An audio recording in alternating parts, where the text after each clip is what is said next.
Stone County Extension saves the world. Welcome back to the Stone County Extension Saves the World. I'm Tyler Caston. I'm Anna Harlan. And it's the weekend after Halloween. Did you go trick-or-treating? I didn't go trick-or-treating, but we had trunk-or-treat, and I dressed up as an ear of corn. Ear of corn. And I took a bag of corn and just dumped it in the back of my vehicle, which a lot of people were like, oh, that's going to be fun to clean up. And so I put candy in it, and the kids had to dig in it, and they loved it. So nothing. Yeah, that's a good idea. Nothing a big vacuum can't handle. So have you cleaned it out yet? I did. It actually went a few days before I did. But yeah, I got it cleaned out finally. But we went to the trunk or treat here on the court square. There was a lot of people. We went to the high school. And then we went to Timbo. The volunteer fire department had a big one. I drove by the square and I could not believe, which last year we had our 4-H event. There's probably, felt like 1,000. Yeah, I think there was more. More? Yeah. That's awesome. Like it was a lot of people. And our square's made really nicely for that type of event to take place. Yeah. It was neat. Kids got a little bit of candy. Had, of course, Did they pay the parent tax? The parent candy tax. You know what they don't have a lot of anymore? Gobstoppers. You remember those? I'm more of a chocolate person, and I was a little disappointed because Whitney only got hard candy. Yeah. But those Nerds gummy clusters, they took a hit. Yeah. But I never really liked Gobstoppers. You remember people used to have popcorn balls, homemade popcorn balls? Did you ever get any of those? I remember maybe one time I got a popcorn ball, but so the last time that I remember going trick-or-treating, I was a senior in high school, or maybe a junior. I still have my red S10 and is a single cab standard 5-speed. And I remember because it was me, Brandon, Aho, and Justin. And that's a crew. How old would Justin have been if you were a senior? 24, 25? Well, that He's comes born in 82. Yeah. And I was born in 87, so don't make me do math. Mid-20s. Yeah, mid-20s. So, so it's me, Brandon, Justin, and Aho, and we all pile into my little red S10, and we're going around Marshall, is where I went to high school. And I think Brandon was sitting in the middle, and he'd shift, and yeah, that was a little vehicle to have 4 people in. And it was just kind of a last minute deal. It's like Aho, his nickname. His name's Aaron Horton, and he's a year younger than me, and so it's like, hey, let's go trick or treating, and we kind of threw together a costume. And I think I called Brandon. Is on a weekend, so he'd have been coming in from college. And so we're like, let's just go around Marshall. And Brandon, he dressed as like a deer hunter. And Justin, he had like an actual costume. Did he have one of his scary costumes? Think so. Yeah, he had some scary ones. And then, so I dressed, my sister had like a little Red Riding Hood cape, and I tied that on me and then put like some pantyhose over my head. And all 4 of us went trick-or-treating, and we'd go up to the houses, pull up there, and all pile out and knock on the door. And finally, we'd like go up to this one house and knock, and it's like, trick or treat, trick or treat. Did you change your voices to sound like children? I think we tried to, but then Justin was like, trick or treat. And he's wearing a mask, and she's like, how old are you? And he like lifts his hood, and he's like 25. He had to shave in like 6th grade, so and she's like, get out of here, you buttholes. I mean, really, though, y'all weren't doing anything bad. We could have been out throwing dough or something, but we were trick-or-treating. People that do that. I don't remember the last time I went trick-or-treating, but we had talked the other day about one poor little trick-or-treater got scarred for life trick-or-treating.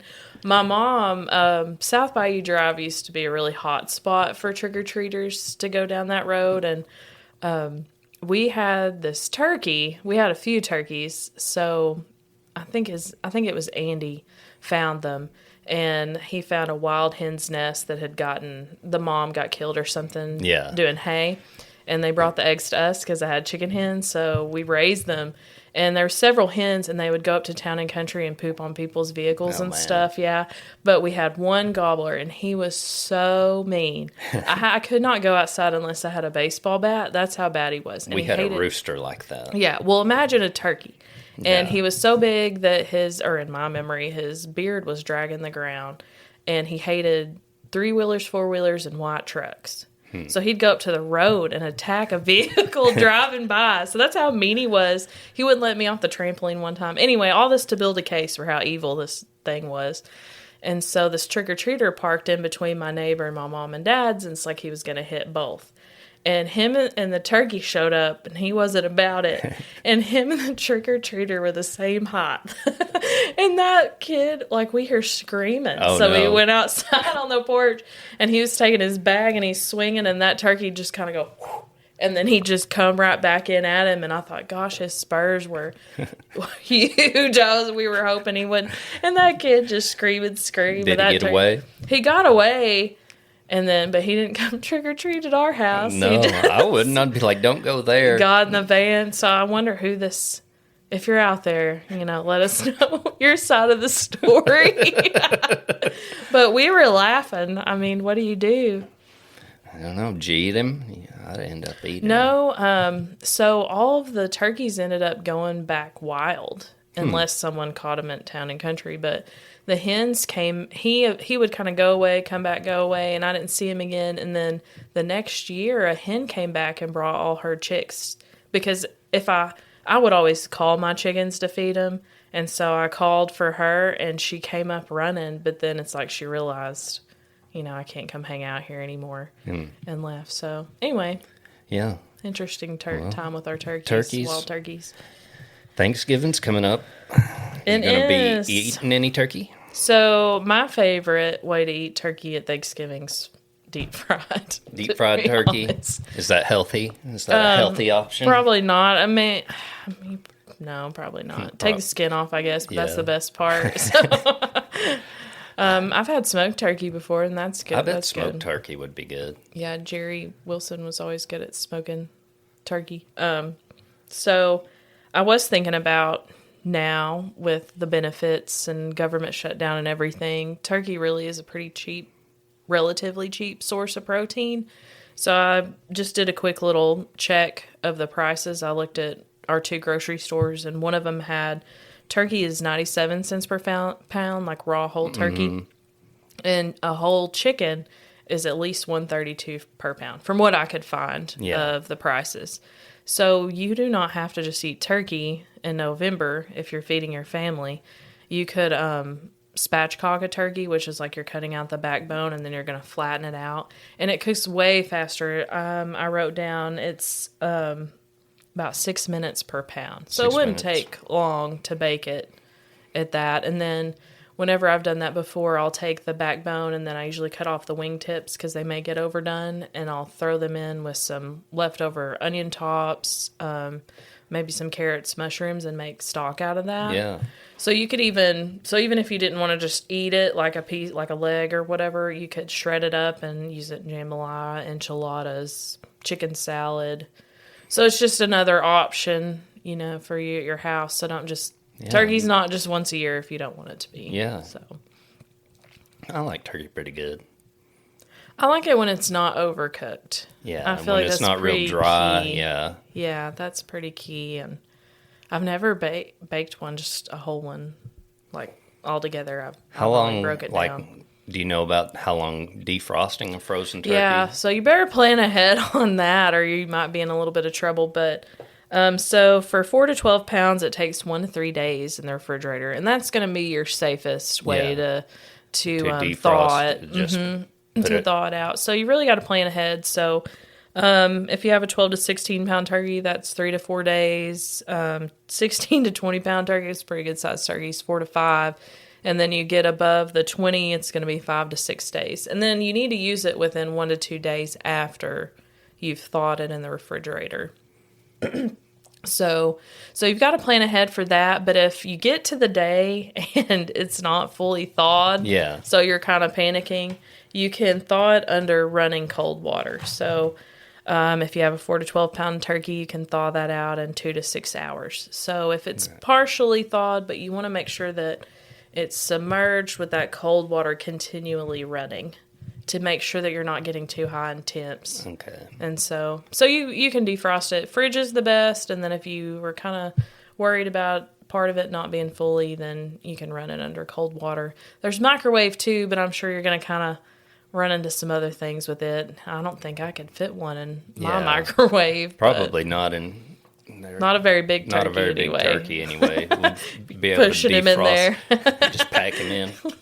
Yeah, and, microwave might make it a little rubbery too. So, yeah, it's that time already. I can't believe we're 1st of November. Oh, man. A week into November. Yeah. It's going by quick. It is. Well, it's been a pretty busy week this week. Had several trainings, and the share session, I call that a training, but that was fun. It was at Petit Jean State Park, and I've not been past right there at the museum where they have the car show at. It was beautiful. I think up there. The first time I've been there was just a few months ago, and then my second time. But yeah, I was driving through there and just looking at the trees and leaves on both sides of the road, and I was like, "This is cool." Yeah, definitely. I'm gonna go back to Petit Jean State Park and go camping, and we've kind of started, some of my family, trying to hit the different state parks throughout the state of Arkansas, and we've got some very nice ones. And so it's great to be there in that nice setting, and it's always good to hear what other agents are up to. What they got going on, and kind of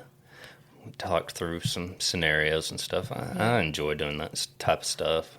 Yeah, it's good to get a perspective from another agent about how they'll handle that program and the different types of counties. Every county's different.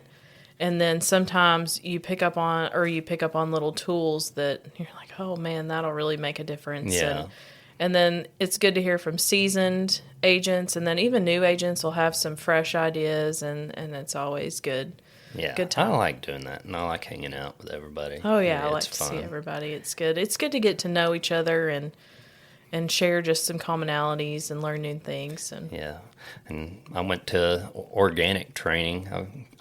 Where was that at? It was at Searcy. I have a few people around here, Stone County, interested in it, and I just kind of know what I've studied off the USDA website, but they had an actual training as Organics 101. What topics did they hit?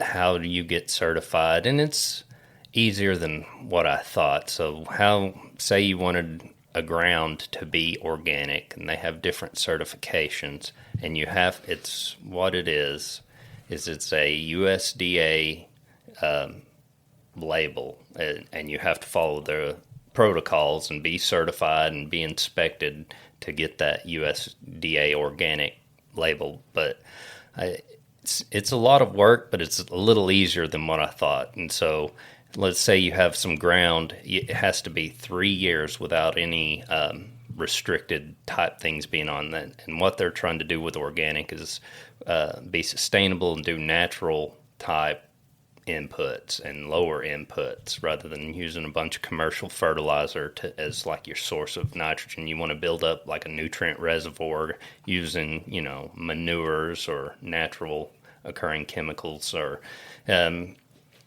you can even get like mined there's like a list of restricted deals. I don't know them all, but to be certified, so you'd have to get in contact with a certifier. There's none in Arkansas, but the Oklahoma Department of Agriculture, they have a certifier, and they actually had a guy come in, and he kind of talked about it. And there is a cost to it, and I asked him, how much might it cost, and it depends on the size of your operation. It depends on the size of your operation, probably, and how much they've got to come out. You have to pay their travel expenses, and then there's several different companies, and they may charge you a different price. So one guy, had paid them a flat rate to be certified, and then on another part of his farm, he is paying like a percentage of his crops to the certifier. But that's interesting. That was like a row crop. He was doing organic soybeans.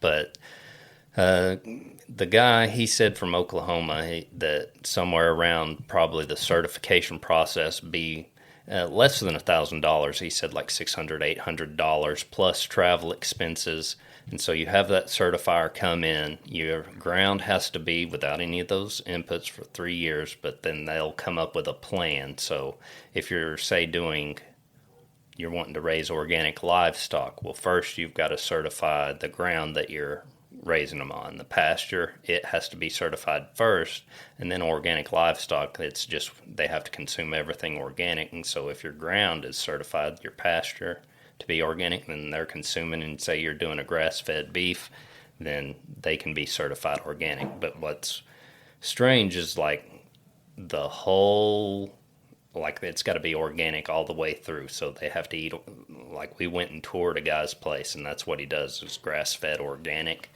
But so he got his pasture and certified, and then the hay that he cuts is certified, and that's what they're eating. They're all grass fed.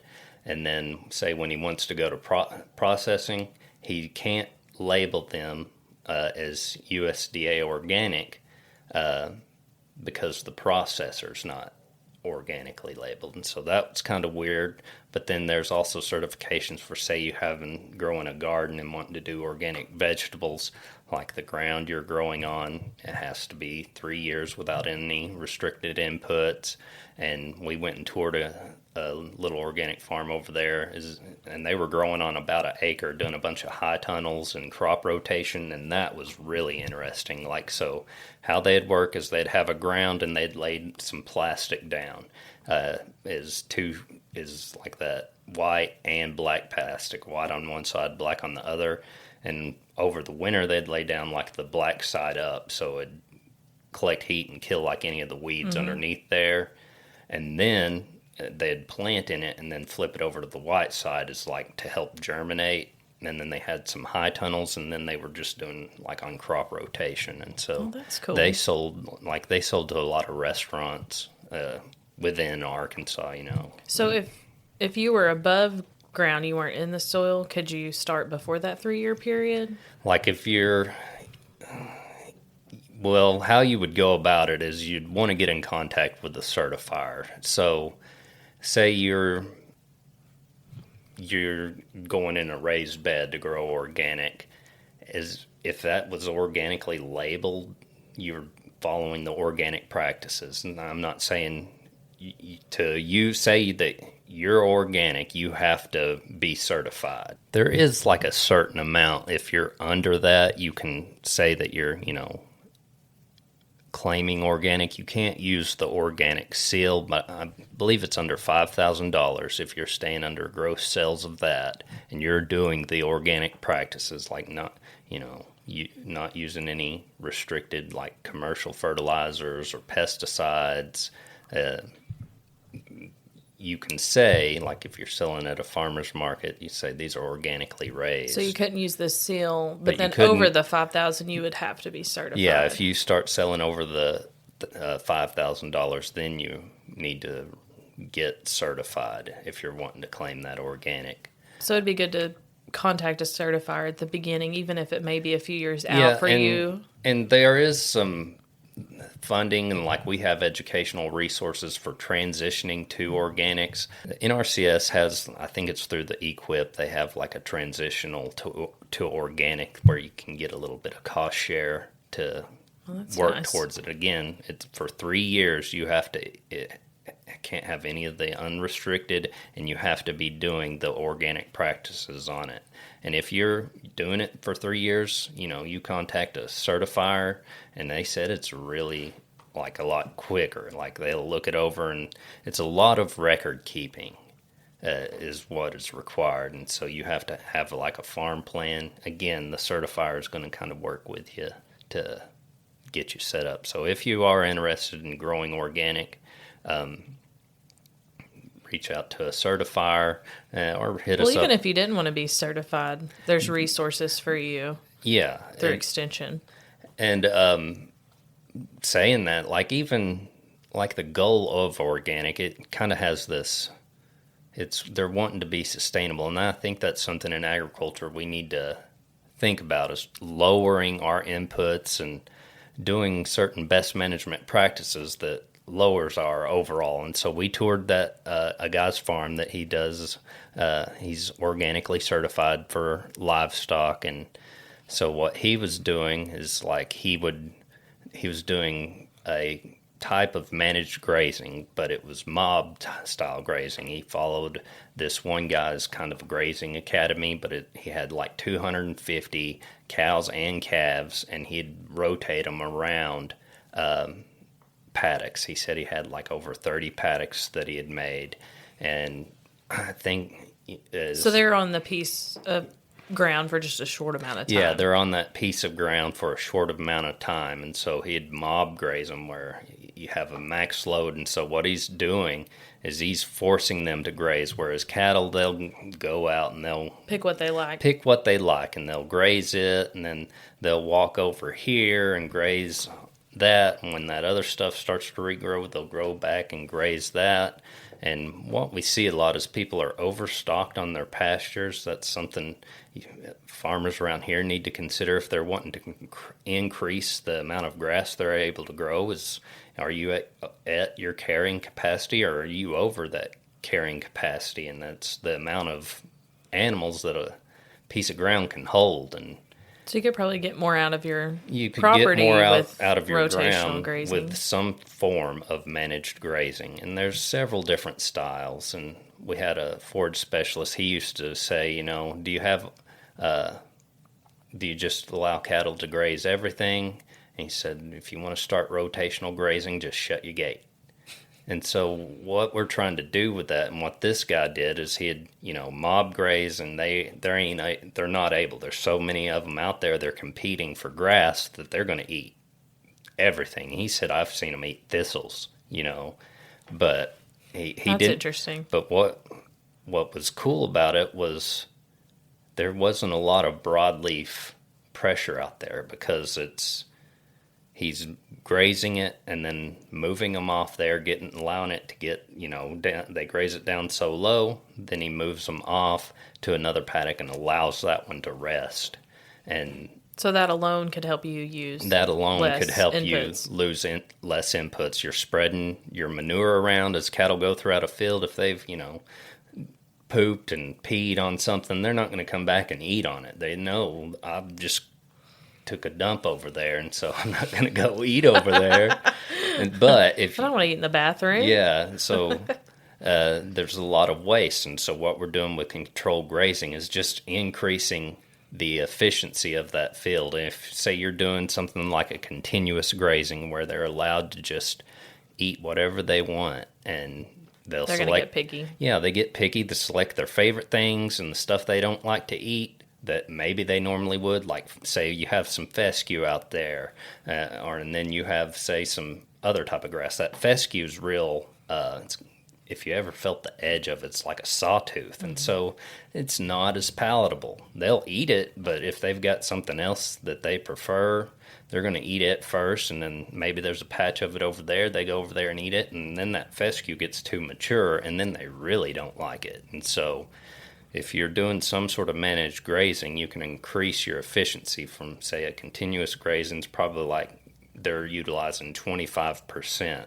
Well, if we switch to some form of controlled grazing, we can increase their utilization maybe by 30 to 40%. And that's quite a bit. Yeah, just using more of the pasture that you've actually you got. already have it. You're not.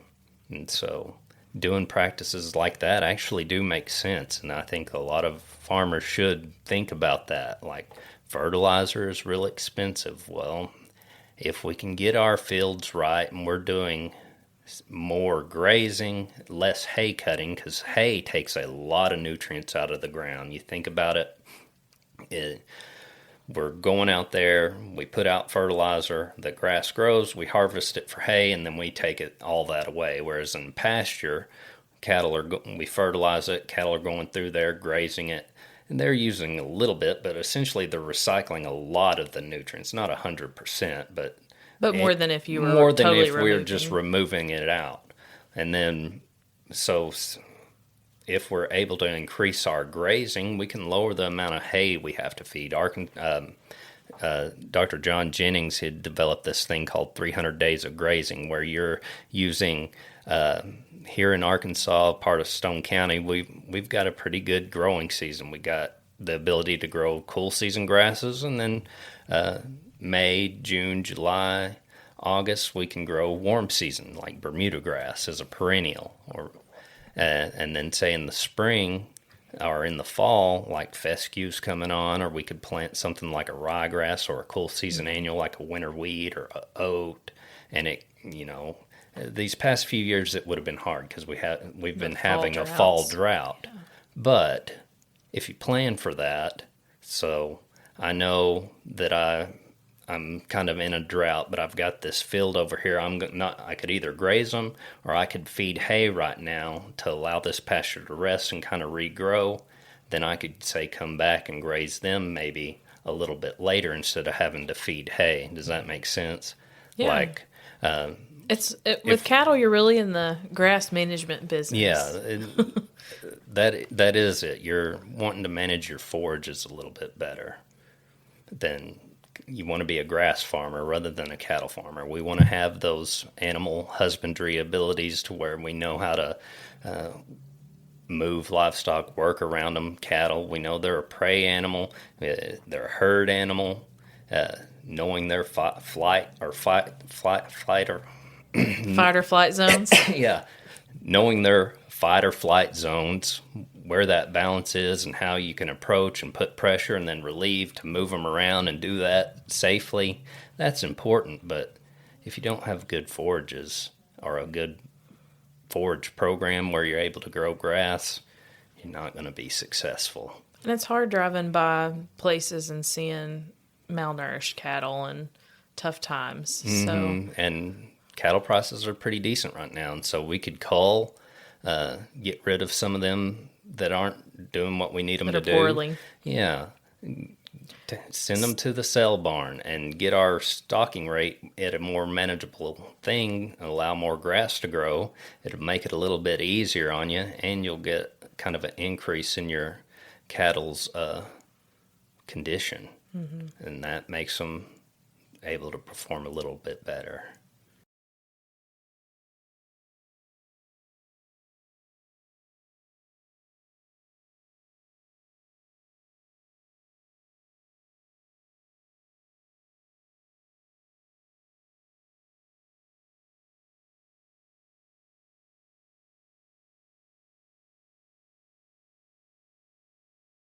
To kind of wrap up our little talk about grazing, how we're being a grass farmer. We're here into November. It was a little droughty back, July, August, September. I don't think it rained till September 23rd. It went from the beginning of August. Yeah, beginning of August till like September 23rd. For a good rain. For a good rain here in Stone County.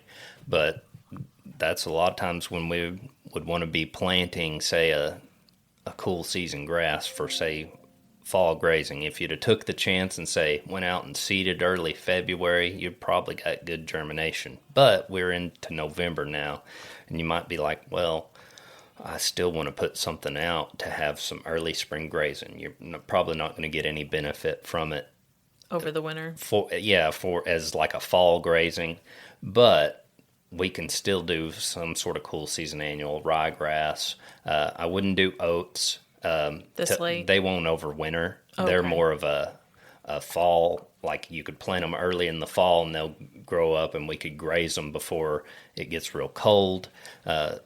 Something like winter wheat, I think there would still be time for, but winter wheat has to go through that vernalization. So it has to have that cold period to really take off in the spring. So winter wheat wouldn't be something you'd want to plant in the spring. In early spring, you still have time. You could still do like a ryegrass or an oat is what I'd do for like an early spring. Some guys do like cereal ryegrass, or not ryegrass. Some guys do cereal rye, or you can do a mixture of stuff like a ryegrass or a cereal rye. And those are two different things. And a lot of times I get confused. They'll be like, I'm wanting to plant some rye. And so it's like, well, okay. Which one? And yeah, and then there's ryegrass, and then there's cereal rye. But one thing that's neat about cereal rye is it's able to like access nutrients that get bound up, or that say you're growing a crop off something and it's not able to access all the nutrients. That you plant like some cereal rye, and it gets down there and it can like pull them out. And a lot of guys use that cereal rye for like a cover crop, and say if you needed to increase your organic matter, plant some cereal rye and then go in and get it back into the ground. It'll be able to access those nutrients and put them back in the soil if you let them go. So cereal rye would be a good one. I think there'd be time to do it. It may be one of them that requires that vernalization too, so it might not be a good option for early spring. But you still have time here in November that if you got out and did a broadcast or used a no-till drill, you could get out some sort of cool season annual to allow you to have some early spring grazing, or maybe even you use it as your first hay cutting. So how much more time would they have to plant those in our area at this point in November? It's hard to say. It does depend on weather, but I probably would say try to do it before Thanksgiving. Okay. So pretty soon. Yeah, pretty soon. Well, what we got going on in 4-H? So last week I had my first meeting with my Stone County Youth Leadership group. So you have to apply to be in Stone County Youth Leadership. It's just during the school year. And I have 6th, 8th, and 9th grade students throughout the county. And so it's open to all the campuses and homeschool. And we met at Centennial Bank. Thankfully, Lily Green set that up. And we went through the Get Real, Here's the Deal program, which was one of my favorites because we talk about building credit and how to give yourself bad credit or good credit and net income, gross. And then we talk about, tax withholdings and all that. And they're sitting there.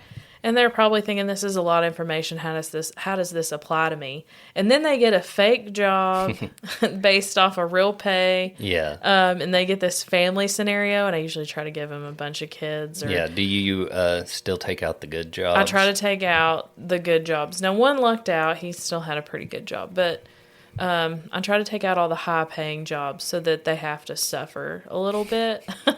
And because I don't want it to be easy. I want it to be what I think of as real life. So they get their family scenario, they get their income, and then they go around to these different boards and they have to get a house that'll fit everybody, a vehicle, buy food. And it's funny because some will go through and they'll just get the cheapest thing so that they can have the most money at the end. And it's like, would you want that normally? They'll just do that, or they'll go and buy another vehicle. That's one thing that happened. One, he was like, all right, I want to give a second vehicle. Yeah. And after he did bare minimum on everything, so that was funny. And they try to not have to buy internet and phones. Yeah. And so that's a really good eye-opener, and they always really enjoy that program. And then Lily spoke to them about different areas in the bank careers, and we went around, and any of the employees that were available talked about how they got to their point in this career, how long they've been there, important things for them as a citizen. What are some things that are going to face them? What are some things that can really set them back? Yeah. And so getting to hear that, it was so nice because we talked about several of those things, and then they got to hear that again for the different groups throughout the bank. So I appreciate Centennial Bank, and they bought lunch for us and gave us the space. So shout out to them for being a good financial partner for us in that program. So, well, it's a good day. You got any classes coming up? I have a cranberry sauce and a chicken soup canning class coming up next week. I think the chicken soup class is about full. And then cranberry sauce is one of the easiest things you can can. So it's a great first timer, and that's on the 13th.